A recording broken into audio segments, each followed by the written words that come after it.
So, a while ago, I would say a couple of months ago, I introduced you to a term that perhaps you aren't familiar with, and that term is called a bodhisattva.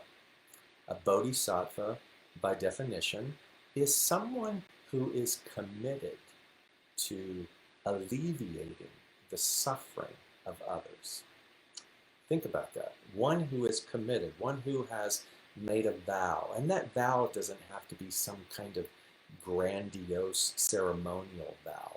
I like to think of a bodhisattva as an organic impulse, someone who is very much in tuned to their empathetic nature, and just from divine right action, there is an automatic loving response to the suffering around them.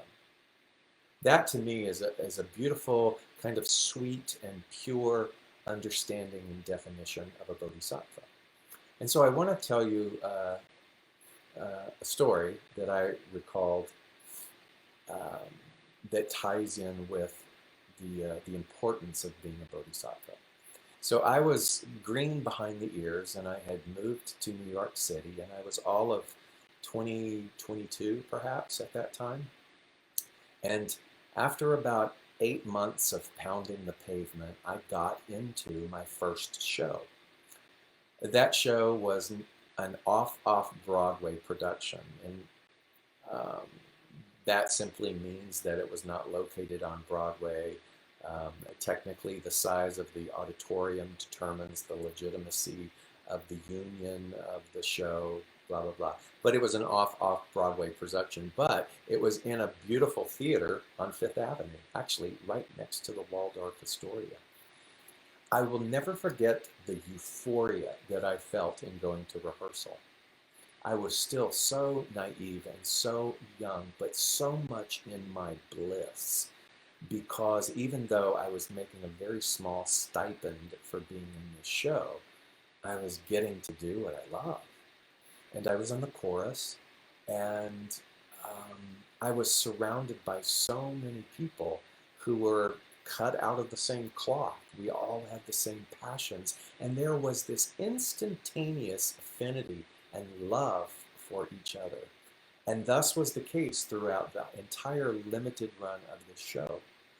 So much so that when it was closing night, there was a palpable sadness. Oh my God, we had grown so tight in such a short amount of time that the homesickness for one another was already bubbling up, and there was such high emotion. And so, as is the case, there's usually a closing night party. It's New York City. These parties are typically in someone's apartment, and New York City apartments are small. And so we started the festivities at someone's apartment. And I remember that the hour was getting very late.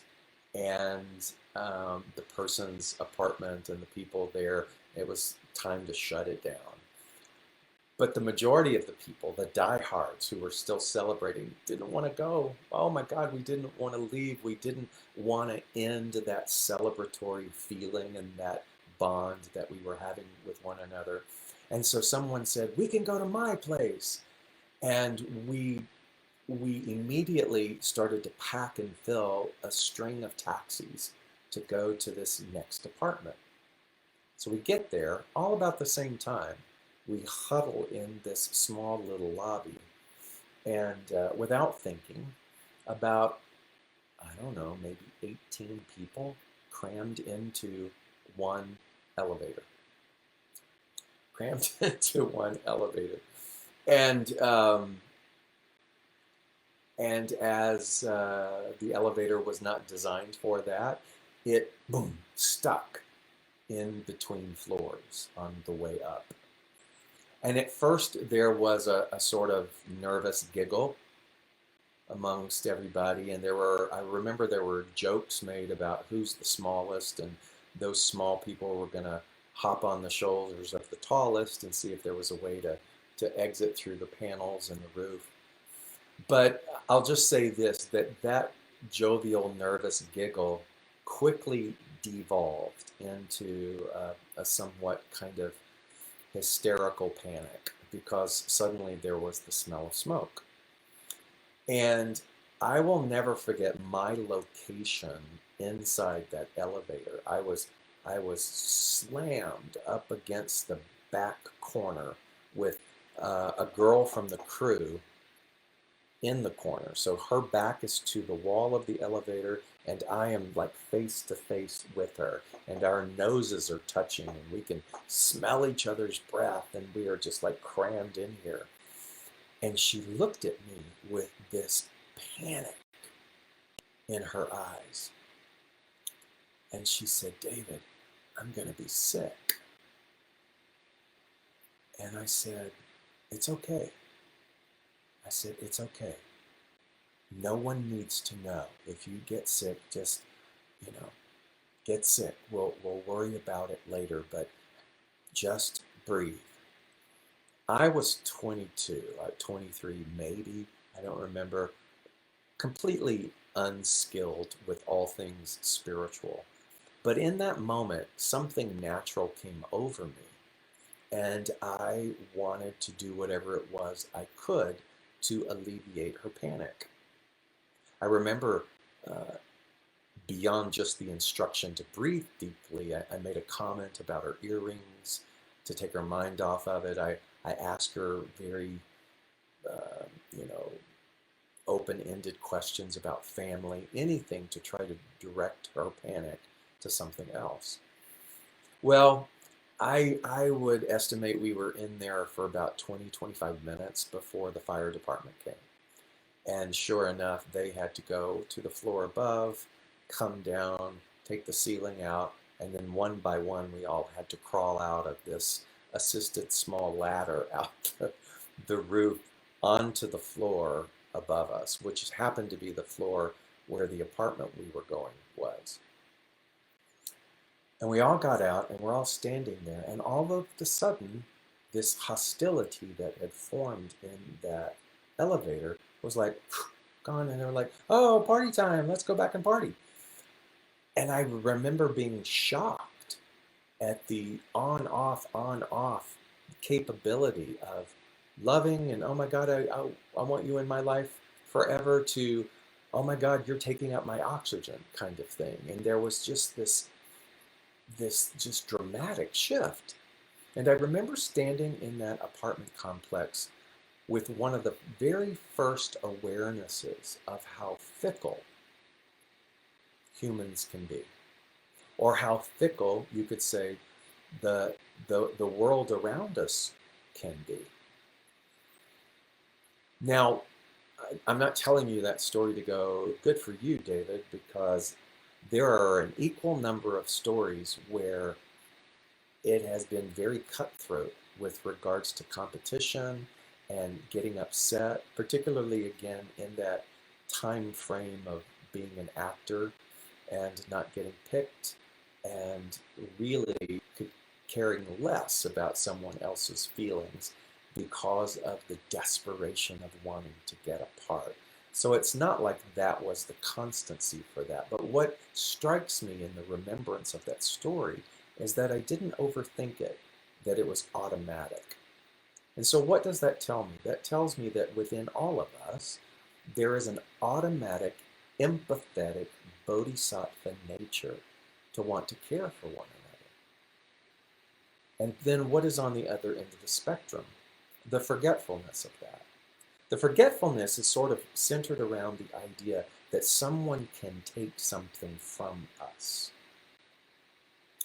When I think of Judeo-Christian terminology, I think of the Bodhisattva very much like a shepherd. But what I think is the new paradigm of the Bodhisattva or the shepherd is not so much about collecting sheep, but about caring for one another and reawakening in them their own shepherd nature. Being a bodhisattva isn't about alleviating the suffering, but then keeping those people locked into an identity of someone who is always in need, but in lifting them up, or in a moment giving them relief so that they can reawaken to their own bodhisattva nature. Do you follow what I'm saying?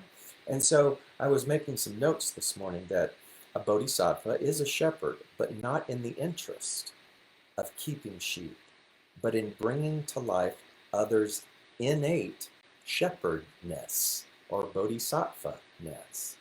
We're not interested, let's say, in followers, but in reawakening the leader that is in everyone. And it's not there to foster a dependency. If there's an agenda to being a bodhisattva or an agenda to being a shepherd, it is sort of vaguely or maybe overtly in wanting to cultivate dependency. But that's not the intention here. And so we are all shepherds. We are all bodhisattvas.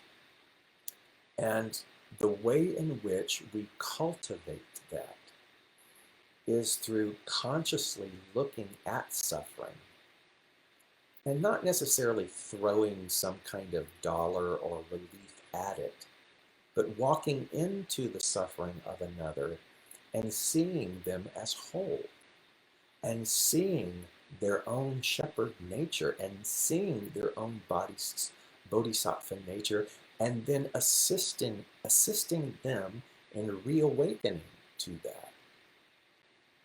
And that, to me, is the true path of the bodhisattva.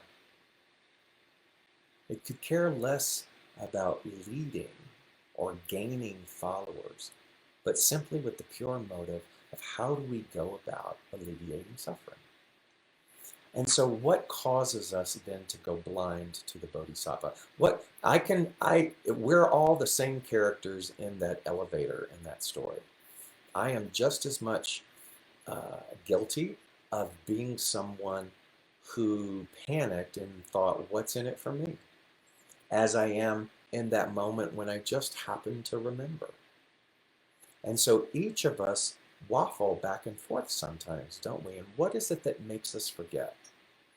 What is within us that makes us want to concave and try to preserve or keep what's ours and to protect what's ours?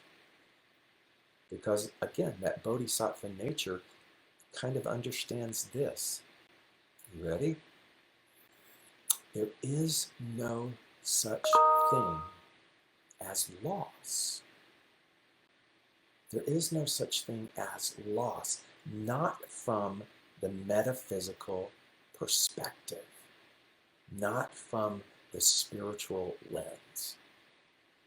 And so the great illusion, if you will, is a belief in loss. Now, of course, when we are taking on the mantle of the shepherd or the bodhisattva, we do not go up to someone and say, loss is an illusion. You can't, because loss, even for us, is very real in small r reality, or in this one-dimensional plane of existence. But if there is a sincerity, in wanting to reawaken the bodhisattva within us, then there must be a pure consideration of the idea that there is no such thing as loss. I want to turn to a quote that I found from Nelson Mandela. Now, you know about Nelson Mandela and all of those years of imprisonment. I doubt that there is anyone out there listening right now who has had such an extended oppressive thing happen to them. I don't want to assume, but that to me is pretty extensive in terms of what humans can do to another human. But Nelson Mandela said this: I never lose. I either win or I learn. I never lose. I either win or I learn. And one of the other ways that I've always heard it is this: you win some, you learn some, you grow some, but you do not lose some. Let me say that again. You win some, you learn some, you grow some, but you do not lose some. I think the Bodhisattva, or the shepherd, with a pure intent, understands this. It isn't over-intellectualized. It isn't workshopped or uh, or overanalyzed. It's an innate understanding of the perpetual nature of good.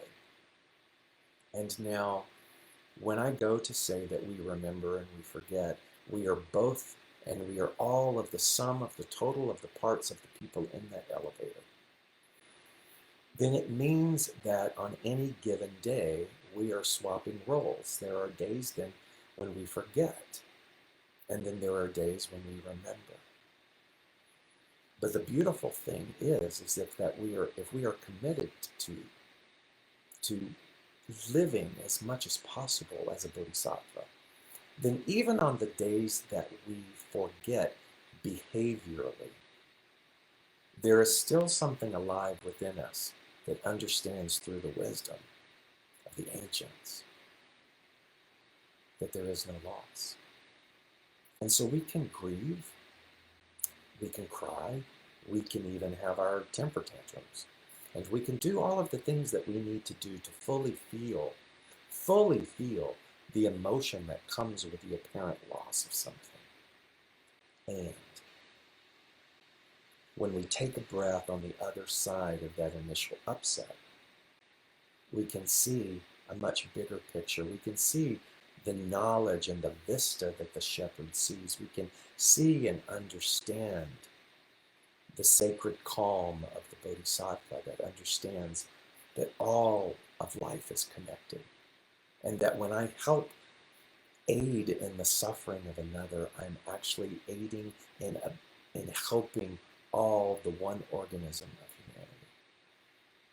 Ernest Holmes, who was the founder of the philosophical spiritual path where I got my degree in, he said this: "Whatever I should do, I will know. Whatever I should do, I will do. Whatever belongs to me must come to me. And because of this infinite intelligence that is mine and that is within me now, I am compelled to recognize my God, to see more, to understand and accept and express more." Let me read that again. "Whatever I should know, I will know. Whatever I should do, I will do. Whatever belongs to me must come to me. And because of this infinite intelligence that is mine, and that is within me now, not something acquired, but that is already within me now, I'm compelled to recognize my God, to see more, to understand and accept and express more." My favorite part in here that has such potency for me personally is that whatever belongs to me must come to me. Think about that. Whatever belongs to you, what does that mean? And what is that? What is the whatever?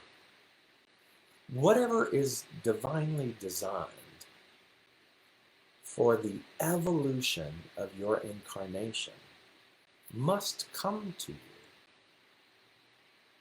Simply meaning that that is a part of the divine design.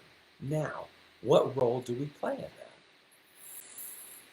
Our biggest role is to be the conscious receiver. Our biggest role is to understand that by being a bodhisattva, by helping one another, that I am in no way losing anything. It's the perfect metaphor of the candle flame. You know, where you light the candle, you light the wick and you pass that on, and just as you pass it on, the initial illumination is not lessened in any way. Thus is the beautiful lesson of us. I had first class of wisdom school of a new term yesterday. Beautiful 18 people from all over the place attending. And there was a very palpable uh, grief and weariness from the cultivated and the cumulative experience that we are all having, and understandably so. And what was wonderful to observe in our discussion is how that which is the Bodhisattva continued to find and reawaken to itself and to have a little bit more breath.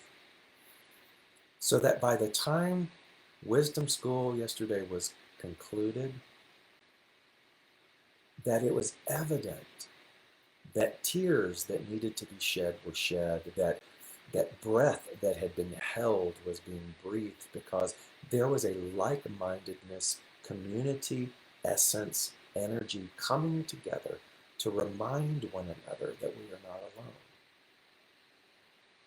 And when I say our innate nature is to be a bodhisattva and to aid in the suffering of another, that doesn't have to look a particular way.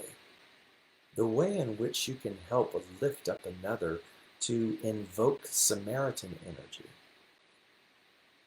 is to just love people, to serve in the way that is appropriate for you, not in place of loving yourself, but in unilateral like-mindedness and energy of treating others as we would treat ourselves. And so this becomes the dedicated practice. I used those two words yesterday, dedicated practice, about a particular assignment. And I asked everyone how they felt about that, and you could just see again the weariness re-emerge. Because for many, the idea of a dedicated practice was an invitation for them to fail at one more thing. But you see, failing at one more thing is associated with this idea of loss. You cannot fail. You can only venture into and willingly allow that next wisdom or that next unveiling or that next guidance to have more permission. Because it isn't that you are going to get it wrong or I'm going to get it wrong. It's that each thing along the way, and what was the word that I was using here, is a redirection. It's simply a redirection. So you win some, you learn some, you grow some, but you do not lose some. This wisdom is shared by many teachers. It corrects the assumption of the adage that there is only winning and losing. It suggests that behind the illusion of losing is simply redirection. I want to invite you to spend some time with the energy of redirection, with the energy of willingness. You know what that looks like? It's as simple as this. It's saying, hey, universe, or ancients, or whatever word works for you, I'm willing. Make it obvious what it is that is mine to do. Show me where I can be of most use. I don't know why I'm looking up, because I could be looking down too, everywhere. Show me the right and perfect opportunity for my bodhisattva nature to blossom. And I guarantee you, when you ask with sincerity, when you say, I'm available, you say, I'm available, then look out. Because if that's true, if that is a sincere offering, then our world begins to shift. We begin to see how tightly gripped we were with things with regards to somebody going to take something away from me. And suddenly attachments don't have as much meaning. And man, when we can be more fluid and allow that, which is our right and perfect service, to take our hand and move us into new vistas. My goodness, how amazing it is. Because you know what we uncover? That there are far greater things that have been in wait for us. But this loyalty to loss has somehow closed us down. One of the great ways to dissolve that illusion is to serve. Invite your Bodhisattva nature in. Invite your shepherd in and commit yourself to acts of kindness. In that way, we are in right alignment. Thank you so very much. I'm gonna keep my fingers crossed here. I have a big announcement next week, and I'm gonna know that all of the stair-step movements involved will come into place. So tune in next week on Valentine's Day, and thank you for supporting Right Livelihood and the beautiful ways in which you have aided me in doing what it is that I love. I love to teach, I love to serve, I love to connect with all of you, and you just fill my heart so very much. Thank you again. I'll see you next Sunday, and till then, embrace your Bodhisattva nature and let us reawaken a world that works for all. Blessings.